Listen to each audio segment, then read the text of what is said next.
Hind focus news में आपका स्वागत है। नजर डालते हैं आज की खबरों पर। आज से शारदीय नवरात्रि शुरू हो गए हैं, जहां पर 9 दिनों तक मां शक्ति की आराधना की जाएगी। हिंदू पंचांग के अनुसार इस साल आश्विन माह के शुक्ल पक्ष की प्रतिपदा तिथि 26 सितंबर को है और इसी तिथि से अगले 9 दिनों तक मां शक्ति की उपासना का पर्व शुरू हो गया है। शारदीय नवरात्रि के 9 दिन आस्था और भक्ति के साथ ही साधना का अवसर भी लेकर आते हैं। शास्त्रों की मान्यता है कि देवी इन 9 दिनों में पृथ्वी पर आकर अपने भक्तों को मनोवांछित फल देती है, इसलिए नवरात्रि माता भगवती की साधना का श्रेष्ठ समय होता है। नवरात्रि के 9 दिनों में माँ दुर्गा के 9 स्वरूपों शैलपुत्री, ब्रह्मचारिणी, चंद्रघंटा, कुष्ठमांडा, स्कंद माता, कात्यायनी, कालरात्रि, महागौरी और सिद्धिदात्री माता की पूजा अर्चना की जाती है, जो भक्तों को सुख, सौभाग्य और शौर्य प्रदान करती है। इस वर्ष शारदीय नवरात्रि पर देवी दुर्गा का पृथ्वी पर आगमन हाथी की सवारी के साथ होगा।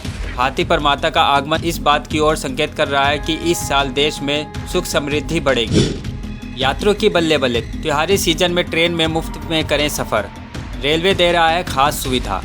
अगर आप भी इस त्योहारी सीजन में ट्रेन में अपने घर जाने का प्लान बना रहे हैं तो आपको इंडियन रेल में फ्री में सफ़र करने का मौका मिल सकता है। रेलवे की ओर से टिकट पर कई तरह की छूट दी जाती है, वहीं कई लोगों को तो फ्री में सफ़र करने की भी सुविधा मिलती है। IRCTC की ओर से ट्रेन में काफ़ी डिस्काउंट मिलता है। बेरोजगार युवाओं की टिकट पर 50 से 100% तक का डिस्काउंट रहता है। आपको बता दें कि रेलवे की ओर से स्टूडेंट को घर से स्कूल या कॉलेज आना जाना, टूर, विदेशी छात्रों का सफ़र, रिसर्च वर्क से संबंधित ट्रैवल आदि समेत कई वजहों से ट्रेन में सफ़र करने पर छूट मिलती है। इसके अलावा 58 साल की महिला और 60 साल के पुरुषों को भी ट्रेन की टिकट में छूट दी जाती है। धोखाधड़ी पर लगेगी लगाम, अब आधार में होगी जन्म से मृत्यु तक की डिटेल्स। आधार कार्ड यूजर्स के लिए काम की खबर है, अब आधार कार्ड से फर्जीवाड़ा नहीं होगा। UIDAI के नए प्लान के तहत अब आधार कार्ड में जन्म से लेकर डेथ तक की डिटेल्स होगी। इससे यूजर्स को कई बड़े फायदे मिलेंगे। UIDAI ने आधार से जन्म और मृत्यु के डेटा को जोड़ने का फैसला किया है। इसके तहत अब नवजात शिशु को अस्थायी आधार नंबर जारी किया जाएगा, बाद में इसे बायोमेट्रिक डेटा के साथ अपग्रेड किया जाएगा।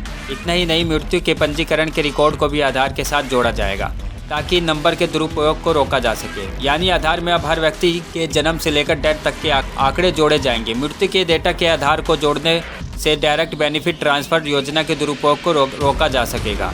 अभी ऐसे कई मामले सामने आते हैं जिसमें लाभार्थी की मौत के बाद भी उसके आधार का इस्तेमाल हो रहा था। इसके लिए जल्दी ही 2 पायलट प्रोजेक्ट शुरू होंगे।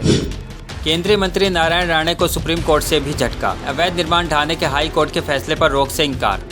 बॉम्बे हाई कोर्ट ने कहा था कि BMC राणे परिवार की कंपनी के आवेदन को स्वीकार नहीं कर सकती, जिसमें मांग की गई थी कि वे अनधिकृत निर्माण को मंजूरी प्रदान कर दें। अदालत ने कहा था कि यदि इसे मंजूरी दी जाती है तो फिर बड़े पैमाने पर अवैध निर्माण शुरू हो जाएंगे।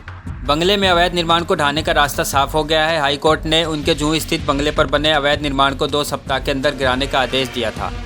अदालत ने BMC को अवैध निर्माण गिराने का आदेश देते हुए यह माना था कि बंगले के कुछ हिस्से के निर्माण में कोस्टल रेगुलेशन जोन और फ्लोर स्पेस इंडेक्स का उल्लंघन किया गया है।